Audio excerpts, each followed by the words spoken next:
It not go feel better for Seriake Dickson. Yes, there's nothing anybody wants to say.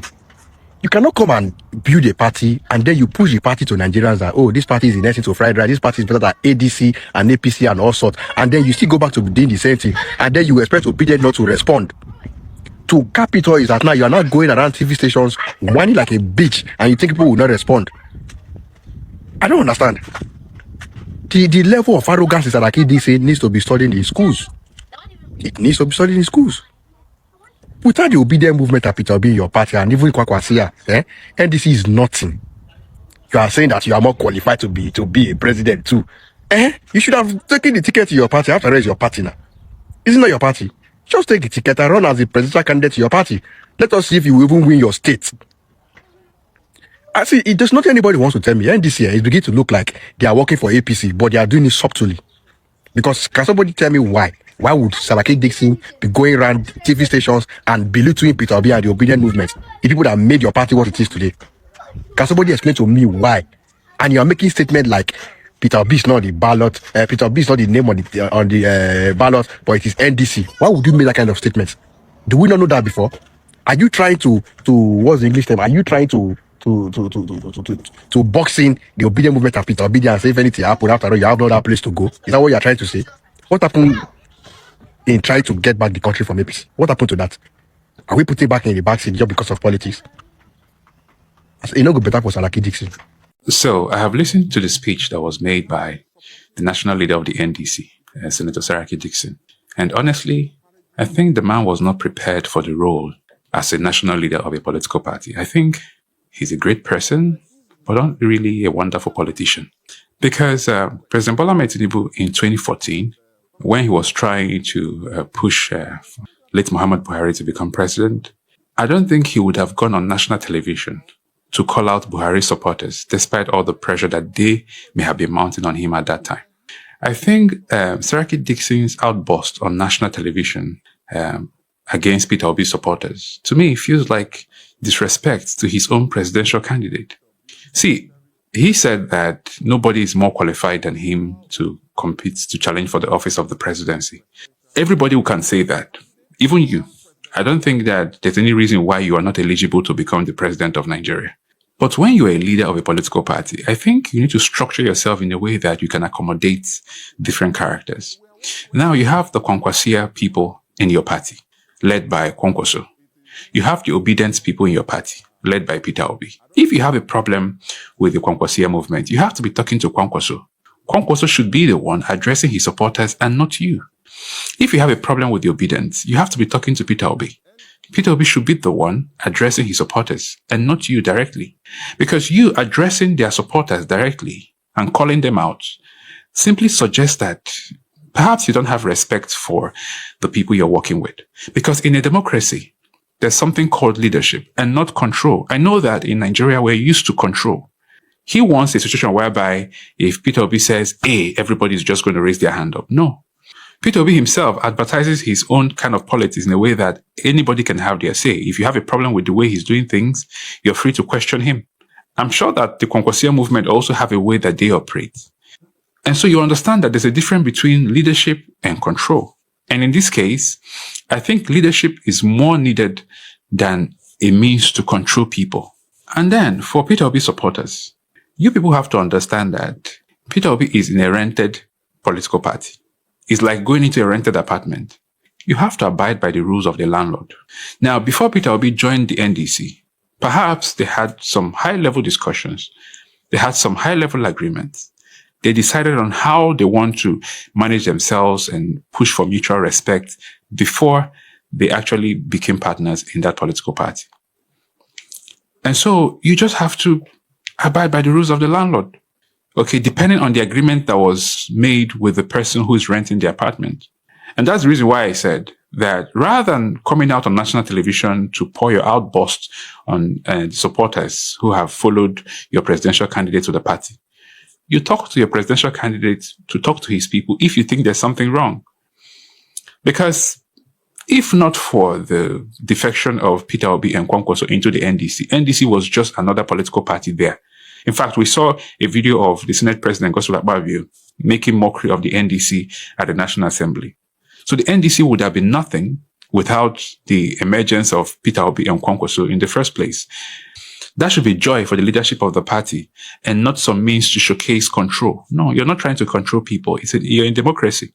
You need to create a platform where people can have their say and you can politely correct them if they've said anything or done anything wrong.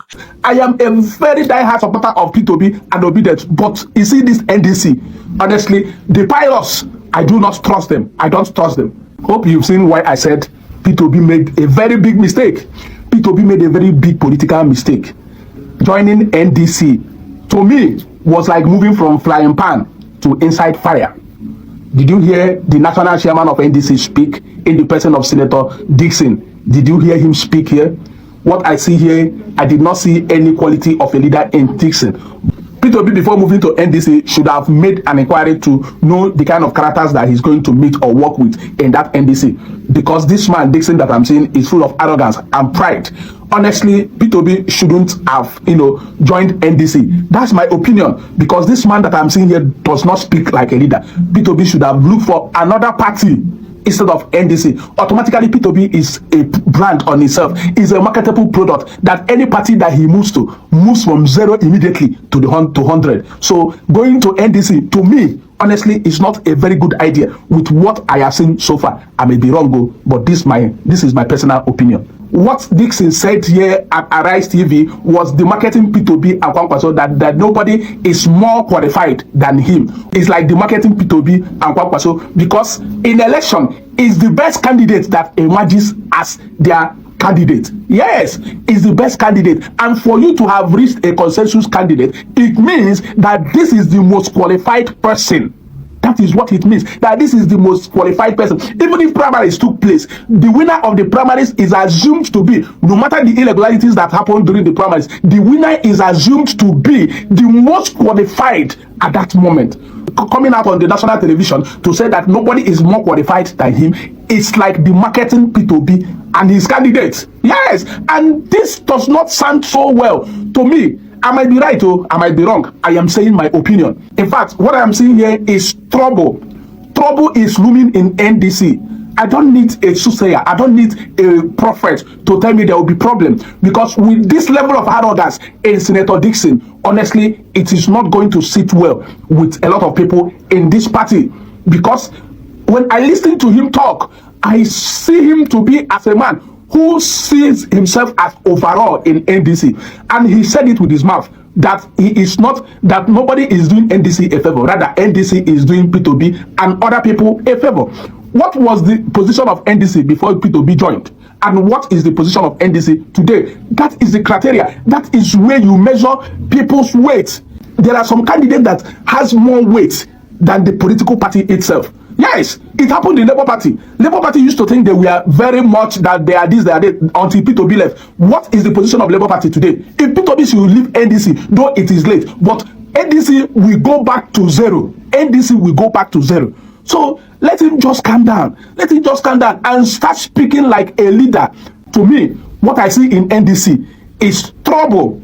Trouble is looming in NDC, and P2B should be very aware of this. I'm doing this broadcast to speak to Honorable Senator Seriake Dickson. Sir, we want to appreciate you and your team for standing up, not for yourself, but for the nation. When it was obvious that if Peter Obi remained in ADC, that Nigerians, not Peter Obi, but Nigerians were going to be disenfranchised. Because the ruling party, as we all know, the people that hate this nation, the people that have run this nation down, are not sleeping. They are doing everything in their power to ensure that they hold this nation hostage. They use INEC. They use everything they can find. They use blackmail, destroying the political parties so that there is no opposition. I listened to your speech when you welcomed Peter Obi and Kwankwaso to NDC when they moved. Some of us are aware of the fact that NDC was not the only option that they had. However, when they engage with you, you willingly open your arms wide to receive them. Because you were not thinking about yourself, you were not thinking about just the NDC, you were thinking about the welfare of Nigerians.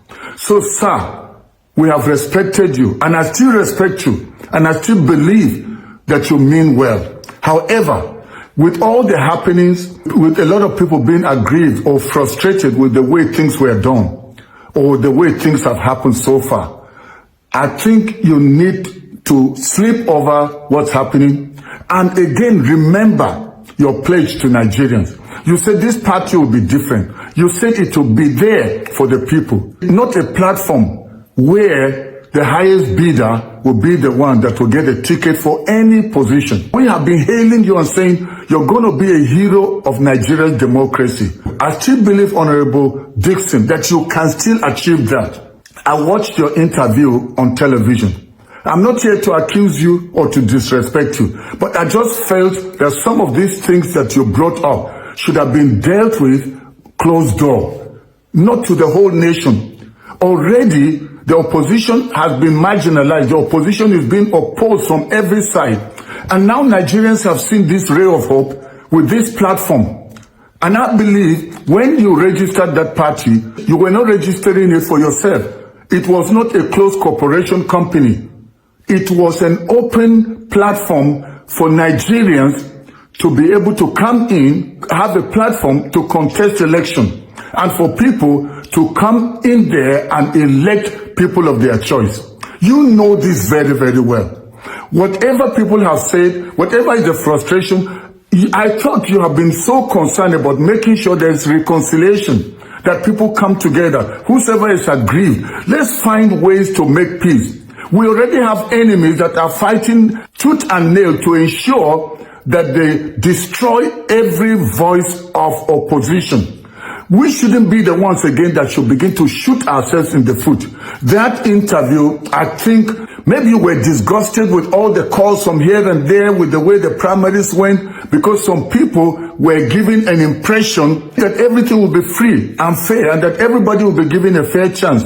But when certain people started seeing that, oh, they are being marginalized and that the party leadership was deciding who they will allow. Meanwhile, some people were told to bring money. So anytime money is involved, no matter how small, I'm telling you, it raises dust. So right now, with many people aggrieved within the party, what you should do, play the role of somebody that convened this meeting, that gathered these people to give them a platform. Do you know, I didn't even know that there was any party called NDC. Because I didn't know, and many Nigerians didn't know. Did you see the influx of people, the moment of being moved? But for you to say you are more qualified than anyone, basically, people felt you were talking about Obi. Obi never said anything to you, didn't disregard you. It's people that are aggrieved, and you are an honorable senator. You have been in this game, so you understand that these things will happen. You can't start a party that you started a party for the people, because the moment the party is registered, it's no longer yours. Because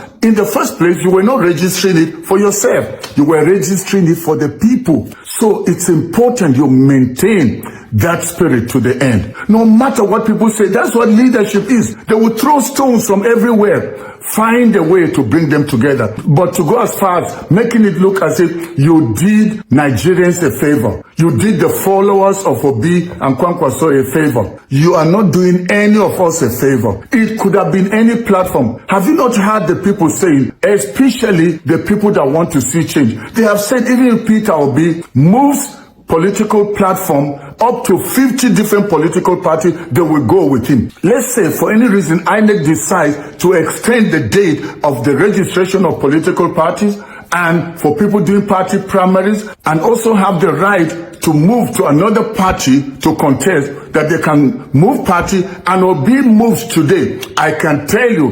90-something% of the people that are in NDC will move with Obi.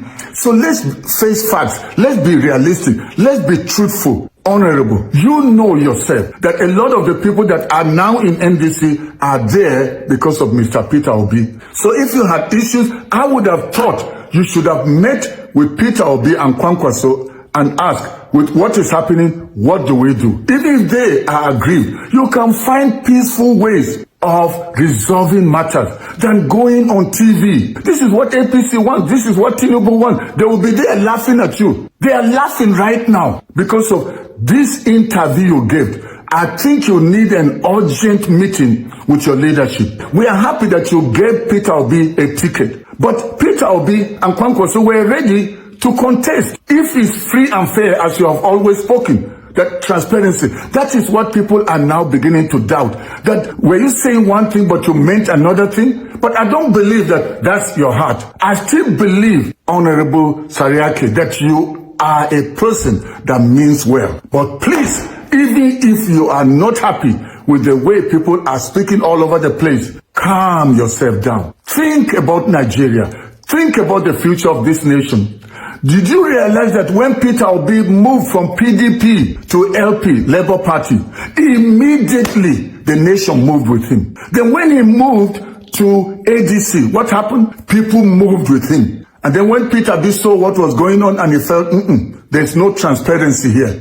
Why did he move? He moved because things were not transparent. So he moved to NDC and you opened the platform. So if you knew that you're a better candidate, why would you allow somebody like Peter Obi to come in? You should have just said no to him so he can go to another platform. But to me now it sounds like you're making it look as if you did him a favor, you did the obedience a favor, you did Nigerians a favor. Then it's now looking as if, you are angry. But you said you want the nation to go forward. You want to ensure that democracy thrives in Nigeria. So I am pleading with you, you need to have an urgent meeting with Peter Obi, Kwankwaso, and some of the people in your leadership. Because with what you said on television, you have just opened up a can of worms to allow the enemies of Nigeria, the wicked politicians that have held us hostage, to now take advantage of this. We don't want to start hearing factions within the same party.